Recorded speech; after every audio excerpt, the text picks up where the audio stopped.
नमस्कार, स्वागत है आपका आपके अपने चैनल नव भारत एकेडमी पर। आज हम आपको इस वीडियो में उत्तर प्रदेश आरओ एआरओ मुख्य परीक्षा 2013 का हिंदी हल प्रश्न पत्र कराने वाले हैं।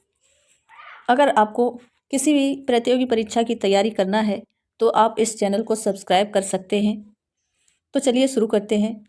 आइए देखते हैं पहला क्वेश्चन है इनमें से कौन सा वाक्य अशुद्ध है। इसमें बताना है कि कौन सा वाक्य अशुद्ध लिखा है।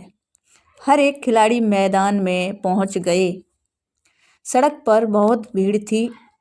अध्ययन के लिए अच्छी पुस्तक आवश्यक है। साहित्य और संस्कृति का गहरा संबंध है। तो इसका ऑप्शन होगा ऑप्शन ए, क्योंकि हर एक नहीं, यहाँ पे प्रत्येक होना चाहिए था। क्या होना चाहिए था? प्रत्येक होना चाहिए था। तो इसलिए ये ऑप्शन हो गया गलत। इसका ऑप्शन होगा ऑप्शन ए सही। अगला है सुसंगत शब्द प्रयोग में कौन सा वाक्य सर्वाधिक उपयुक्त है। इसमें आपको बताना है कौन सा सही लिखा है। दुष्ट को सजा मिलनी चाहिए, अपराधी को सजा मिलनी चाहिए, अशिष्ट को सजा मिलनी चाहिए या शत्रु को सजा मिलनी चाहिए। तो यहाँ पे होगा अपराधी को सजा मिलनी चाहिए। ये ऑप्शन बिल्कुल राइट होगा। इसका होगा ऑप्शन बी। अगला देखते हैं शुद्ध वाक्य का चयन कीजिए। इसमें आपको बताना है कि शुद्ध वाक्य कौन सा है। गुरु आ रहा है, गुरु आ रहे हैं, गुरु आ रहे हैं और गुरु जी आ रहे हैं। इसमें ध्यान से देखना है आपको कि इसमें गुरु गलत लिखा है, क्योंकि गुरु ऐसा नहीं लिखा जाएगा, गुरु लिखा जाएगा ऐसा। यहाँ पे बड़े ऊ की मात्रा नहीं, छोटे ऊ की मात्रा होगी, इसलिए ये गलत हो गया। अगला है गुरु आ रहे हैं, यहाँ पर भी गुरु गलत लिखा है, तो ये भी गलत हो गया। अगला है गुरु आ रहे हैं, ये बिल्कुल सही है। ये चौथा है गुरु, यहाँ पे भी गुरु है, इसलिए ये गलत हो गया। इसका ऑप्शन होगा ऑप्शन सी ही, गुरु आ रहे हैं। अगला देखते हैं शब्दानुक्रम में सही वाक्य है। इसमें सही वाक्य बताना है। वह गरीब आदमी था,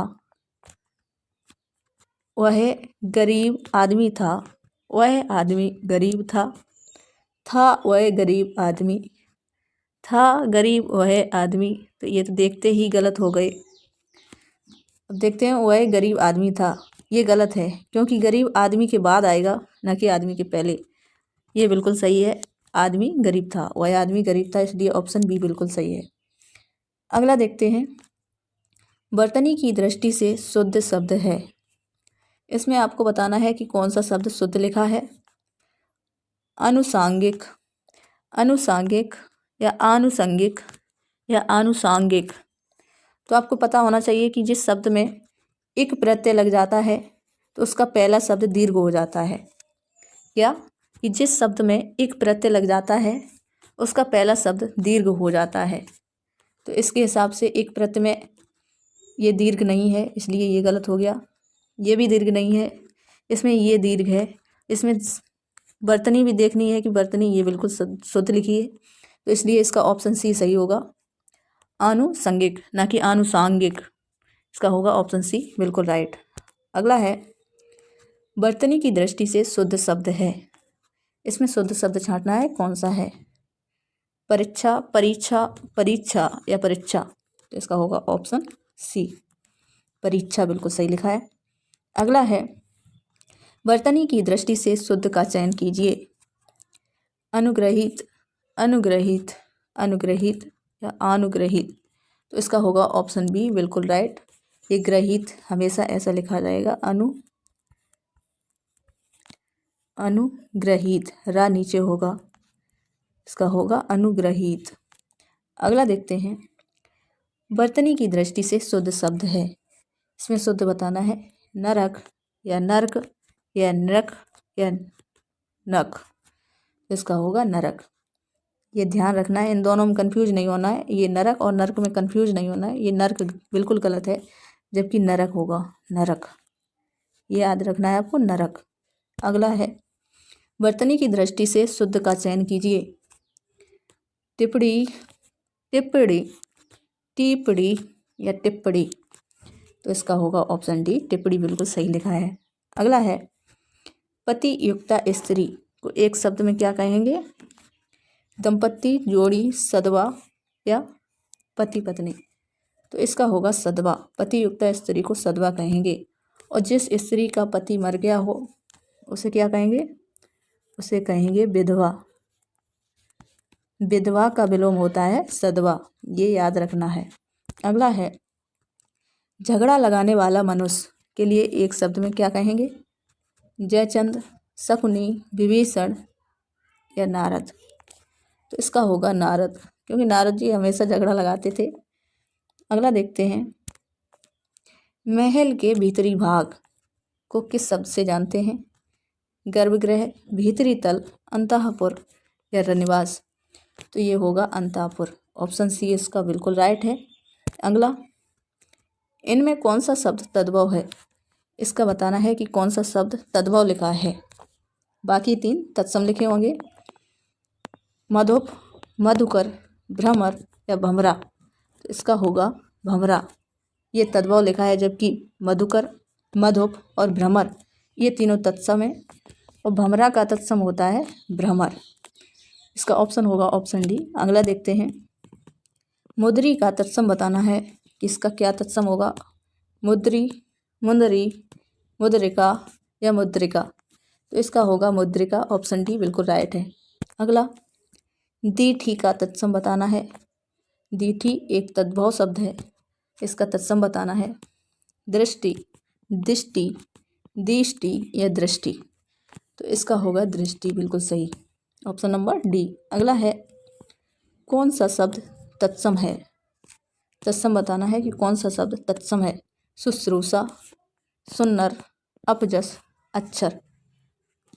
तो इसमें अपजस, सुन्नर और अक्षर ये तीनों तद्भव हैं, जबकि शुश्रूषा एक तत्सम शब्द है। तो इसका आंसर होगा आंसर ए। अगला है श्रृंगार शब्द का तत्सम बताना है। इसका तत्सम बताना है, क्या होगा? तो अगर वर्तनी की दृष्टि से देखा जाए तो इसमें बताना है कि कौन सा सही है। तो इसमें होगा श्रृंगार। वर्तनी की दृष्टि से भी इसमें श्रृंगार सही होगा और तत्सम भी इसका श्रृंगार ही होगा, इसलिए इसका ऑप्शन होगा ए। इसमें हमेशा ध्यान देना है कि श्रा ऐसा बनेगा, ऐसा श्रृंगार। ये कई बार पूछा जा चुका है, इसलिए ध्यान देना है आपको।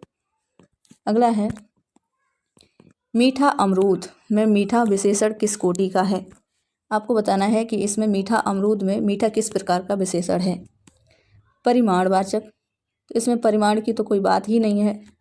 गुणवाचक, ये बिल्कुल सही है, क्योंकि ये अमरूद की विशेषता बता रहा है मीठा। अमरूद कैसा है? मीठा है, तो इसलिए गुणवाचक हो गया। व्यक्तिवाचक भी नहीं है और संख्यावाचक भी नहीं है, इसमें कोई संख्या नहीं है, तो इसलिए इसका होगा ऑप्शन बी, गुणवाचक।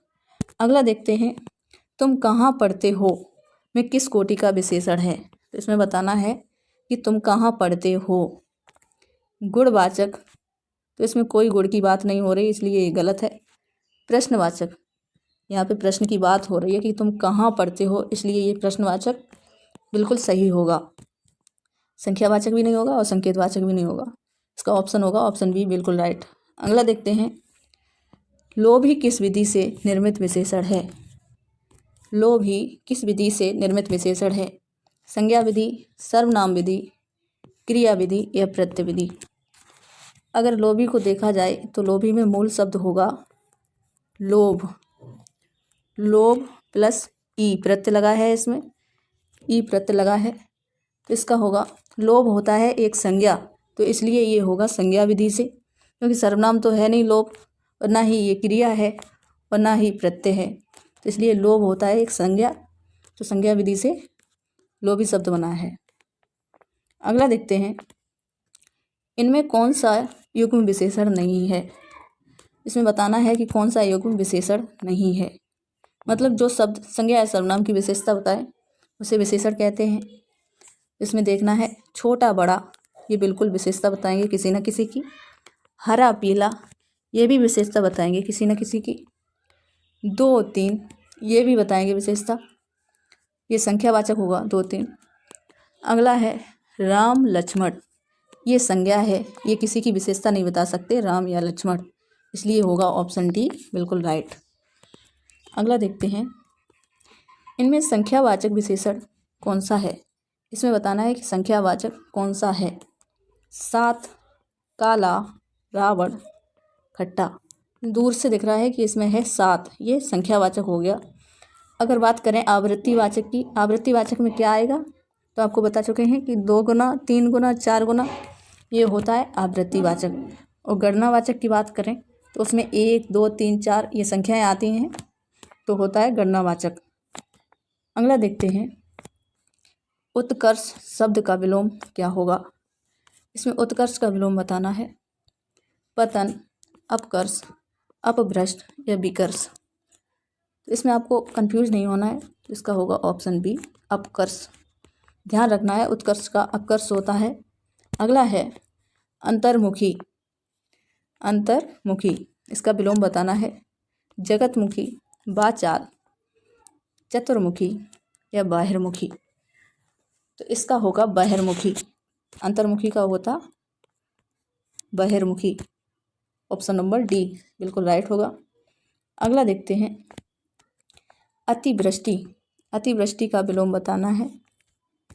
अल्पवृष्टि, लघुवृष्टि, अनावृष्टि या न्यून वृष्टि। तो इसका होगा अनावृष्टि, ऑप्शन सी। अगला है, संयोग का विलोम बताना है कि संयोग का विलोम क्या होगा। अयोग, वियोग या विरह या योगहीन। इसका होगा ऑप्शन बी बिल्कुल राइट, वियोग। संयोग का होता है वियोग। अगला है, राजा शब्द का विलोम बताना है कि राजा का विलोम क्या होगा। गरीब, दरिद्र, रंक या भिखारी। इसमें आपको बताना है कि राजा का सही विलोम क्या होगा। तो इसका होगा ऑप्शन सी रंक। राजा का होता है रंक। अगला है, आकाश का विलोम बताना है। आकाश का विलोम क्या होगा। धरती, नागलोक, पाताल या समुद्र। इसका होगा ऑप्शन सी बिल्कुल राइट, पाताल। आकाश का होता है पाताल। अगला देखते हैं, सगुण का विलोम बताना है। सगुण का विलोम अवगुण, अगुण, दुर्गुण या निर्गुण।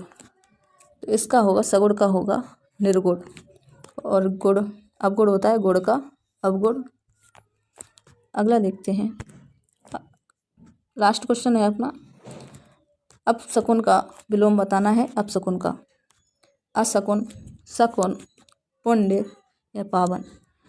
तो अपशकुन का शकुन होता है, याद रखना है आपको, अपशकुन का शकुन। और पुण्य की बात करें तो पाप का होता है पुण्य। तो चलिए मिलते हैं अगले वीडियो में अगले प्रश्न पत्र के साथ। तब तक के लिए जय हिंद।